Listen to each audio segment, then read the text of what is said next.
بسم اللہ الرحمن الرحیم بسم اللہ وحدہ والصلاۃ والسلام علی رسول اللہ اما بعد۔ سوشل میڈیا اسلامی پوسٹوں کے ساتھ بھرا ہوا ہے۔ اکثر و بیشتر لوگ اکثر اوقات اسلامی دینی پوسٹیں، نبی علیہ الصلوۃ والسلام کے فرامین، آپ کی احادیث کے حوالے سے پوسٹیں کرتے رہتے ہیں، جبکہ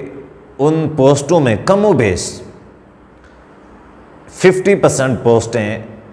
ایسی ہوتی ہیں، 50% پوسٹیں ایسی ہوتی ہیں کہ جو غیر مستند، غیر صحیح اور من گھڑت ہوتی ہیں، جبکہ وہ نبی علیہ الصلوۃ والسلام کے فرمان کے حوالے سے منسوب کی گئی ہوتی ہیں کہ نبی علیہ الصلوۃ والسلام کا فرمان ہے۔ اب اس کی وجہ کیا ہے؟ اس کی وجہ یہ ہے کہ ہمارے اکثر و بیشتر جو مسلمان ہیں وہ دین کے نام پہ،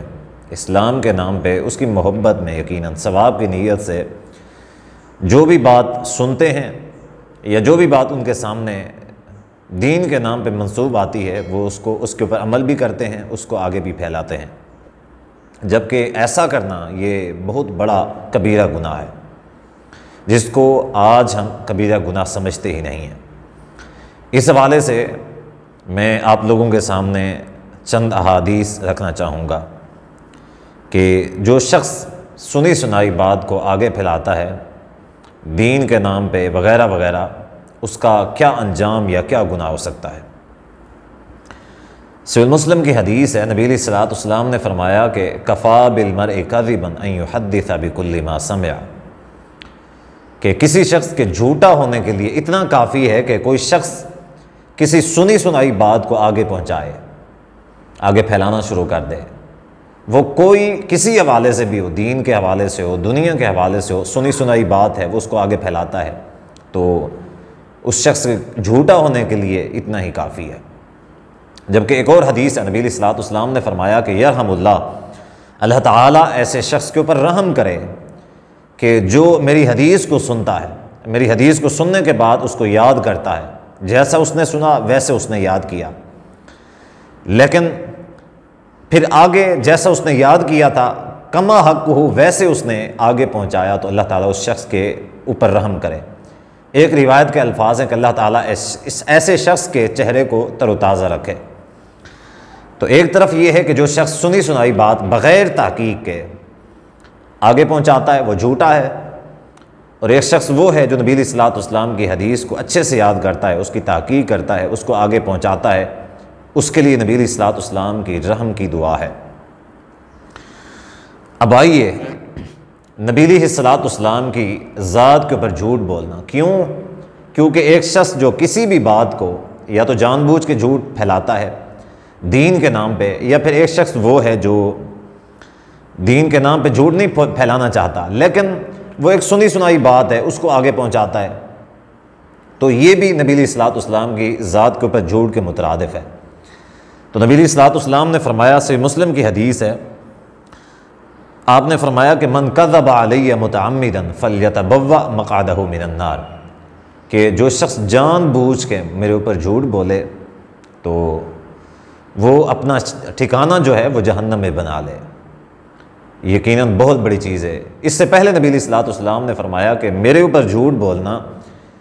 کسی اور پر جھوٹ بولنے کے مترادف نہیں ہے، یعنی ہم کسی اور شخص جو دنیا دار شخص ہے اس کے اوپر جھوٹ بولتے ہیں اور ایک طرف نبی علیہ الصلوۃ والسلام کی ذات کے اوپر کوئی جھوٹ بولتا ہے، یہ برابر نہیں ہے، کہ کیونکہ کسی ایک شخص کے اوپر جھوٹ بولنا ایک شخص کے اوپر جھوٹ بولنے کے مترادف ہے۔ نبی علیہ الصلوۃ والسلام کے اوپر جھوٹ بولنا دین کا حلیہ بگاڑنا، دین کے اندر رد و بدل، تبدیلی اور امت کو ایک گھاٹے اور خسارے کے اندر ڈالنے کے مترادف ہے، تو یہ بہت بڑا جھوٹ ہے۔ اب ہمارا جو اس حوالے سے المیہ ہے وہ یہ ہے کہ ہم جو بھی بات دین کی سنتے ہیں اس کو آگے پھیلا دیتے ہیں، اب یہ نہیں غور کرتے یہ بات صحیح ہے یہ غلط ہے، بس ہمارے جو حسن ظن ہے وہ ہی کافی ہے، ہم کہتے ہیں بس یہ دین کی ہے، دین کے بارے میں آئی ہے تو یقیناً سچی ہوگی، ہمارے دل کو اٹریکٹ کرتی ہے اس طرح کی بات، ہم آگے پہنچا دیتے ہیں۔ حالانکہ صحابہ کرام رضی اللہ عنہم اجمعین کا طرز عمل کیسا تھا، وہ بھی تحقیق کیا کرتے تھے، ایسے کوئی بات آگے نہیں پہنچایا کرتے تھے۔ صحیح بخاری کے اندر اور مسلم کے اندر ایک روایت ہے، صحیح مسلم کے اندر 2154 ہے، عبداللہ بن قیس صحابی رسول حضرت عمر رضی اللہ تعالیٰ عنہ کے پاس آئے، سلام کہا اور اجازت طلب کی آپ کے خیمے میں آنے کے لیے۔ تو عمر رضی اللہ تعالیٰ نے جواب نہیں دیا کسی بھی وجہ سے، تو وہ واپس لوٹ گئے۔ جب وہ واپس لوٹے تو عمر رضی اللہ تعالیٰ عنہ انہوں نے اس کو بلوایا۔ جب آئے تو ان سے کہا کہ ناراضگی کا اظہار کیا اور کہا کہ آپ نے سلام کہا، اجازت مانگی، پھر آپ چلے گئے، آپ کو آ جانا چاہیے تھا یا پھر انتظار کرنا چاہیے تھا۔ تو عبداللہ بن قیس رضی اللہ تعالیٰ عنہ کہتے ہیں کہ میں نے نبی علیہ الصلوۃ والسلام سے سنا تھا کہ اللہ کے نبی علیہ الصلوۃ والسلام نے فرمایا تھا کہ اجازت مانگو، اجازت نہ ملے تو واپس آ جاؤ جب کوئی جواب نہ آئے۔ تو اسی وجہ سے میں واپس چلا گیا۔ حضرت عمر رضی اللہ تعالیٰ عنہ قربان جائیں صحابہ کرام رضی اللہ عنہ مجمعین کی دین کے ساتھ محبت۔ حضرت عمر رضی اللہ تعالیٰ عنہ کے الفاظ ہیں کہ انما سمعت شیئا، ایسی کوئی بات میں نے نبی علیہ الصلوۃ والسلام کے حوالے سے سنی ہوئی تھی جیسی آپ بتا رہے ہیں، فاحببت ان اتثبت، میں نے یہ چاہا کہ میں اس بات کی تحقیق کروں کہ آیا کہ یہ جو بات ہے یہ واقعی نبی علیہ الصلوۃ والسلام کا فرمان ہے۔ تو اس کی تحقیق کرنے کے لیے میں نے آپ کو سلام کا جواب نہیں دیا اور آپ سے میں اس انداز سے مخاطب ہوا کہ تاکہ جو صحیح بات ہے وہ پتہ چل سکے۔ یعنی صحابہ کرام رضی اللہ عنہ مجمعین کا طرز عمل یہ ہوتا تھا۔ تو ہمیں تو آج کی جو 15ویں صدی ہے یہ تو انتہائی پرفتن صدی ہے،